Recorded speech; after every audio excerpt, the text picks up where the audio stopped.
So you're saying, okay, this is an Old Testament reference too. If they can't assassinate you, they'll assassinate your character. So that way other people are like, no, he's bad. Right, exactly. And again, I think it's really motivating and it's really, really easy to play that game. Do you think they did that with Andrew Tate? I mean, it depends on who they is. So I think there are a lot of critiques of Andrew Tate. I've obviously been extremely critical of Andrew Tate. My view of Andrew Tate has always been that he makes some critiques about, for example, feminism that I very much agree with. He says some things that I think about masculinity that probably need to be said. I also think he plays a bit of a game where he says two things. One of them is perfectly reasonable, plausible, and then he says something that's completely nuts. And then he bundles those two things together. And then if you argue with him, he says, you're arguing with the plausible thing. So he'll say things like, men in the divorce system are victimized. 100% true. Totally agree. Or feminism has made male-female relations so much worse. Totally agree. And then he'll say, real manhood is basically me with a bunch of beautiful women around me. I'm like, that's not actually something with which I agree. And he'll say, like, I think, actually, in fact, I think that's kind of a schmucky thing to be. I think it's a bad person. I think it's a bad thing to do. And he'll say, well, so you're arguing with, so you're pro-feminist. Like, no. No. I agreed with half of what you said and not the other half. And so I don't think that him as a package deal is a good package deal. Have you ever wanted to just sit down and discuss those ideas with him? Yeah, I mean, we've had very public exchanges on Twitter in which he has accused me of not being manly enough or that sort of thing. And my view of Tate again is, I think that if he had nothing, then he wouldn't be popular. But I think that I think he's doing more damage than good. I think that he is. I think the things he says about women historically have been quite nasty. I think that his foreign policy is insane, or shall we say wrong in the extreme morally. And I think that, frankly, he's grifting a huge percentage of his audience. I think that his Tate University looks like a pyramid scheme. I'm failing to see where he is. Where is he building a decision-making matrix for people that makes their lives better in a widespread way? When I say things like people should get married and they should have kids and they should commit to their church, this is now considered bizarrely old-fashioned by a lot of people who really like Andrew Tate. And to me, there is no other model. That is the only model.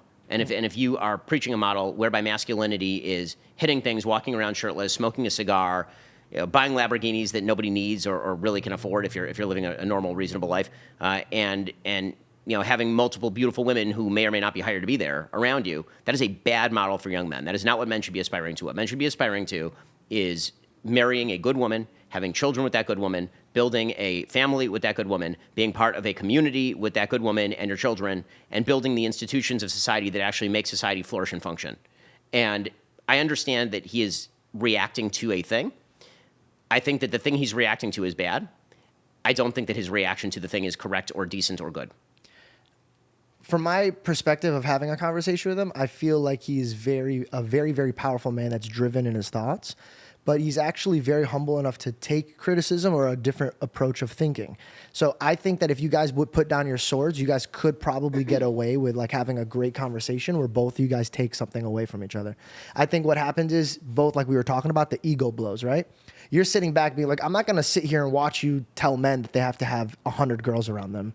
But he's also looking at the West really feminizing men to a point where he's like, all right, I'm going to push back even more than I should so I can make a point, if that makes any sense. No, I mean, so again, I think that I agree very often with the critique, and I really disagree with the prescription. I think he's doing it for a shock factor to get more people to hear the first message. Right, and I think that that's unnecessary, meaning that you don't need to do that, so why does he? Correct. Got it. And neither does Jordan Peterson, and neither do a wide variety of other people who I think are useful for young men. I think that there are a number of young men who are being driven into despair and apathy by the idea that, for example, women are oppositional and ought to be approached in that way, as opposed to let's find a prescription for how you can, like, how about this? I agree with his critique, by the way, that, for example, if you want to be attractive to women, you have to be more of a man, okay? But to me, being more of a man also includes things like religious commitment in the context of a church, and then you have to find a woman to have values with, and you shouldn't be impregnating 10 women at a time, which is something that he has said, right? Yeah. And it's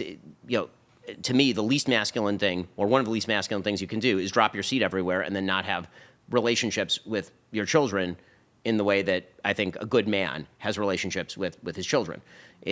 I think that's a bad model of masculinity. If he's doing that for shock value, he should say he's doing it for shock value, and then he should stop doing it for shock value because people take him seriously, and he has a huge platform.